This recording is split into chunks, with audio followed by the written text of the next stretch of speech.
Bhíonn na nimhirgus déanaí tá líana lína bhfuil cónaí orthu sa Ghaeltachta tar éis méadú 7 eicáil ó 2016 a tá níos lú cainteoirí Ghaeilge ann. Sheol Tusimitheoirí na Gaeltachta sraith Seán na déanaí chun níos mó eolais is scape I measc an phobal fin na buntaistí a bhaineann leis an scéal trí Ghaeilge. Tá teigh go going ó hir chonel ó Chonamara agus dá cheantar Gaeltachta géirí agus is go náthailigéad agus tá cúlairí teangan de friúlacha agus tá scéal héin ag na teigh se ar fad. Is scéalta beag iad agus tá muidir súil go mbeidh daoine ceanúlairithe agus go mealta sé iad agus go dos nó daoine a cuiineh ar a glann thógáil le Ghaeilge. Go háirithe daoine bhfuil Ghaeilge acu hena héin mar ní tros Go Mór É sin.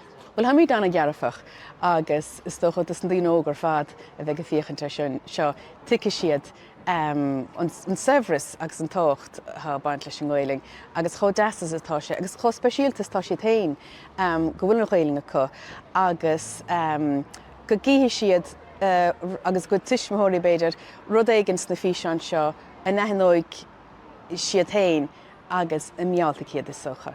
Tá an grúpa agsúlanis go mé níos mó daoine ag éire a glann na thógáil le Ghaeilge sa bhaile agus go mbeidh siad ag smaoineamh fih bhogad chuig an Gaeltachta comá. Tásúil acu go gabhróidh an feachtas sa níos mó cainteoirí Ghaeilge chruthús na blianta am nachróin.